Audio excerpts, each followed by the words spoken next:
আপনি প্রস্তুত হওয়ার আগেই সেরা জিনিসগুলো আপনার কাছে এলেও আপনি সেগুলো সামলাতে পারবেন না। সেটা আশীর্বাদ হবে না। আধ্যাত্মিক পথে আপনার একমাত্র কাজ হলো নিজেকে উন্মুক্ত রাখা।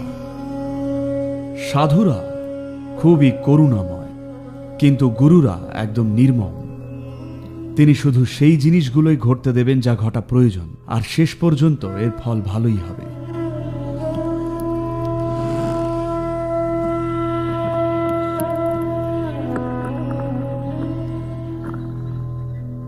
এক সময় দক্ষিণ ভারতে একজন যোগী ছিলেন। তিনি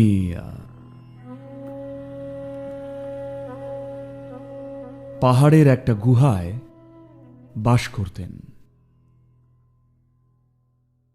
তিনি সেখানে একা একা নিজের সাধনা করছিলেন। সেই গুহাতেই একটা ইঁদুরও বাসা বেঁধেছিল। যোগী তার এই সঙ্গীকে লক্ষ্য করলেন, তার জন্য একটু জায়গা করে দিলেন, আর তাকে খাবারও দিতে শুরু করলেন। যোগীর দেওয়া খাবারে ইঁদুরটা হৃষ্টপুষ্ট হয়ে উঠল। একদিন ইঁদুরটা বাইরে বেরোলো, আর একটা বেড়াল ইঁদুরটাকে নিজের খাবার বানাতে চাইল, যোগীর দেওয়া খাবার, আর তার পেছনে ধাওয়া করল। তাকে যা খাবার দেওয়া হচ্ছিল তা খেয়ে মোটা হয়ে যাওয়ায় সে পালিয়ে নিজের প্রাণ বাঁচাতে পারছিল না। তো সে দৌড়ে যোগীর কোলে এসে পড়ল আর কাঁদতে লাগল, এই বেড়ালটা আমাকে মেরে ফেলবে।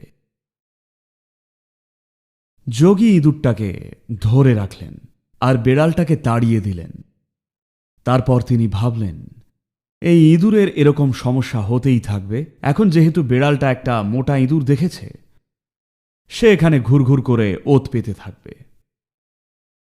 তাই তার সুরক্ষার জন্য যোগী ইঁদুরটাকে বললেন, দেখো, আমি তোমাকে একটা বেড়াল বানিয়ে দিচ্ছি যাতে তুমি নিরাপদে থাকতে পারো। তো তিনি ইঁদুরটাকে একটা বেড়াল বানিয়ে দিলেন আর বেড়ালটাকে খাওয়াতে লাগলেন। বেড়ালটাও মোটা হয়ে উঠল। একদিন বেড়ালটা বাইরে বেরোল।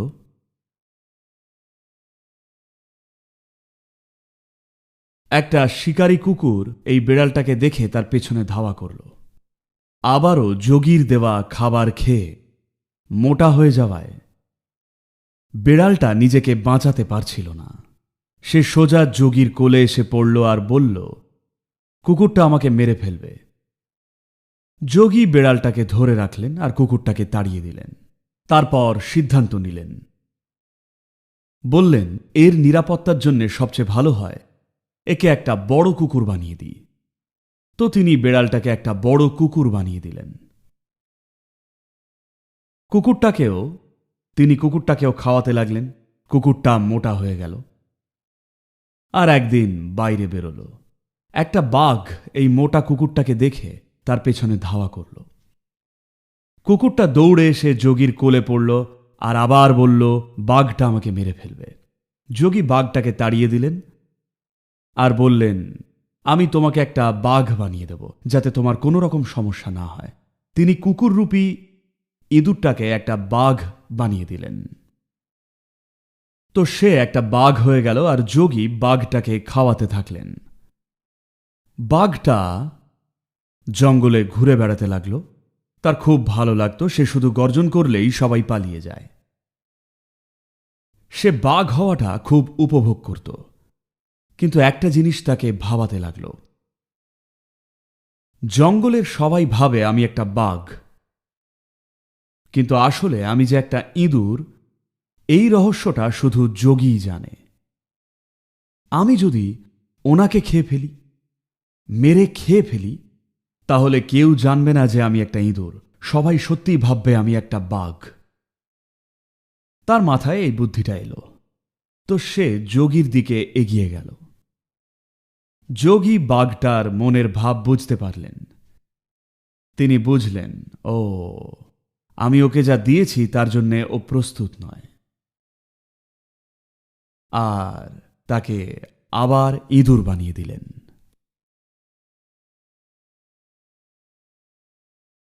এই জিনিসগুলো আপনাদের জীবনে প্রায়শই ঘটে। মানুষ সবসময় জিজ্ঞেস করছেন, আচ্ছা ওই মানুষটা ওই রকম, আমি কেন নই, আমার কি হবে? আপনি প্রস্তুত হওয়ার আগেই যদি কোনো জিনিস আপনার কাছে চলে আসে, সেটা আশীর্বাদ হবে না।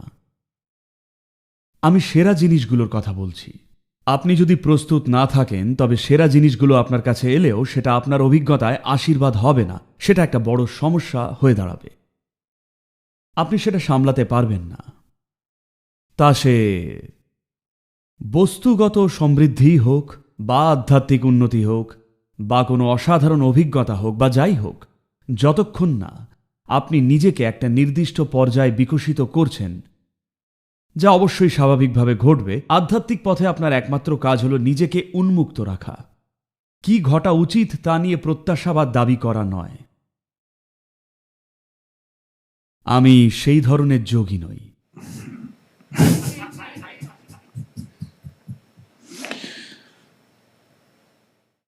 আমি সময়ের আগে কিছুই করব না, কিন্তু সময়ের আগে যদি কিছু আপনার কাছে আসে, সেটা আশীর্বাদ হবে না। তাই সবচেয়ে ভালো হয় সবসময় নিজেকে উন্মুক্ত রাখা, আর আপনার যা করার তা করা, যা ঘটার তা নিজে থেকেই ঘটবে। ভারতে আমাদের একটা রীতি আছে, বিশেষ করে যদি আপনি একটা আম গাছ লাগান, দ্বিতীয় বছরেই আম গাছে ফুল আসবে। যদি তাকে এমনি রেখে দেন, গাছটা ফলে ভরে যাবে, গাছটা এতটুকুই থাকবে। জানুয়ারির শেষে ফেব্রুয়ারিতে এটা ফুলে ভরে যাবে। যদি আপনি এমনি রেখে দেন, অনেক ফল আসবে। যদি আপনি তা করেন, যদি ফল আসতে দেন, গাছটা নষ্ট হয়ে যাবে, সেটা ঠিকমতো বাড়বে না। তাই দ্বিতীয় বছরে যখন আমের ফুল আসে, আমরা সব ফুল ছিঁড়ে ফেলি, ফল ধরতেই দিই না। পরের বছর আমের ফুল আসে, আমরা সব কিছু ছিঁড়ে ফেলি। শুধু চতুর্থ পঞ্চম বছরে আমরা এটা হতে দিই। সেক্ষেত্রেও চতুর্থ বছরে আমরা অর্ধেক ছিঁড়ে ফেলি আর অর্ধেক রেখে দিই। পঞ্চম বছরের পর আমরা ফল ধরতে দিই। যদি আপনি দ্বিতীয় বছরেই ফল ধরতে দেন, সেই গাছ কখনোই সম্পূর্ণ আকারে বাড়বে না। যত জংলি গাছ, আম গাছ আপনি দেখবেন, সেগুলো সম্পূর্ণ আকারে বাড়েনি, কারণ কেউ এই ছাঁটাইয়ের কাজটা করেনি। সেই মুহূর্তে এটা বিধ্বংসী বলে মনে হয়, কিন্তু এটা প্রয়োজন। না হলে যা হওয়ার দরকার তা হবে না।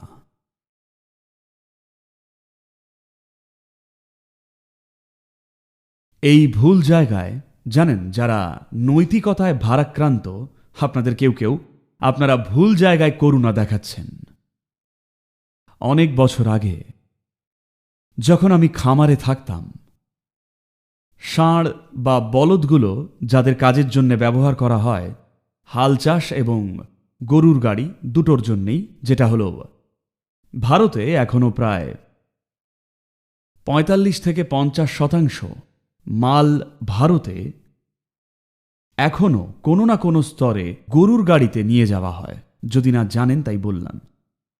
ট্রাক আছে, ট্রেন আছে, সবকিছু আছে, কিন্তু তবুও 45-50% মাল ভারতে এখনও গরুর গাড়িতে যায়, অন্তত প্রাথমিক পর্যায়ে, খামার থেকে বাজার পর্যন্ত কোথাও একটা। তাই প্রতিটি খামারে বলদ আর গরুর গাড়ি থাকবেই, সেটাই স্বাভাবিক। তো আমার দুটো বলদ ছিল, আর তাদের সাথে ভালো ব্যবহার করলে আর তাদের ভালো যত্ন নিলে তারা সত্যিই খুব ভালো, বুঝলেন তো?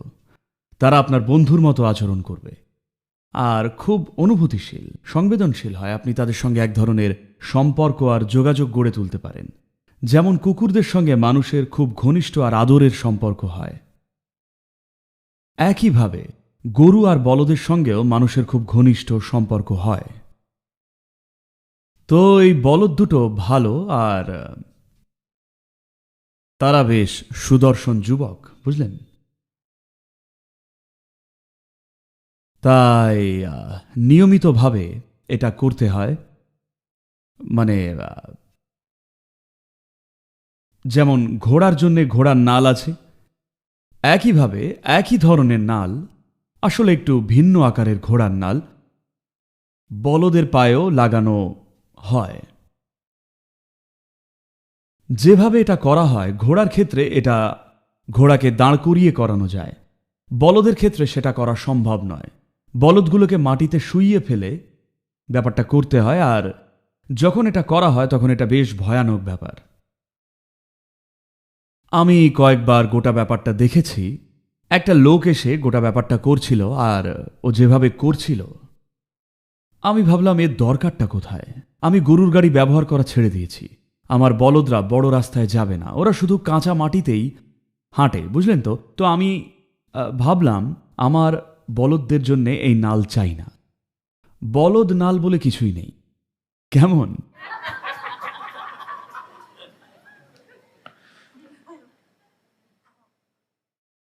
কারণ যখন তাদের শুইয়ে পেরেক ঠোকা হতো তখন তাদের দেখে বোঝা যেত খুব কষ্ট হচ্ছে, ক্রুশবিদ্ধের মতো দেখাতো। তো যখন এই নালগুলো ক্ষয়ে গেল, আমি নতুন নাল লাগাতে অস্বীকার করলাম। সেই লোকটা নিয়মিত আসে, 2 মাস পর পর সে নতুন নাল লাগাতে চায়, এটাই তার জীবিকা। সে বারবার আসে, আর আমি বললাম নালের দরকার নেই। সে বলতো না এটা ভালো হচ্ছে না। আমি বললাম কিচ্ছু যায় আসে না। তারপর আমি দেখলাম 8 মাস পর আমার বলদগুলো এমন খারাপ অবস্থায় পড়ল, তাদের পায়ের আঙুলগুলো ওইভাবেই ছড়িয়ে গেল, আর তারা সত্যিই কষ্ট পাচ্ছিল, কারণ আমি নাল লাগাইনি। তখন আমি ভাবলাম আমার বোধ শক্তি কোথায় গেল। বুঝলেন, ভুল জায়গায় করুণা। যদি নাল পরানো থাকতো তাহলে 8 ঘন্টার কষ্ট সহ্য করলেও তারপর তারা ভালো থাকত। এখন সেই 8 ঘন্টার কষ্ট এড়াতে গিয়ে তারা সব সময় কষ্টে আছে। অনেক কাজ করতে হলো, অনেক দিক দিয়ে। এই সিদ্ধান্তটা তাদের আয়ুটাই কমিয়ে দিল। তো আধ্যাত্মিক পথে সাধু সন্তরা খুবই করুণাময়, গুরুরা একদম নির্মম।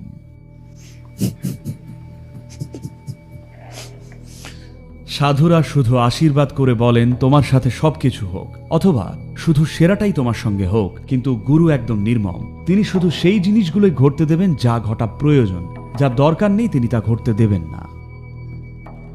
আর শেষ পর্যন্ত এর ফল ভালোই হবে, শেষ পর্যন্ত এর ফল নিশ্চিতভাবেই ভালো হবে। তো আপনাদের মধ্যে যারা চিন্তা করছেন, লড়াই করছেন, নিজেকে অন্য কারোর সঙ্গে তুলনা করছেন, ব্যাপারটা তেমন নয়।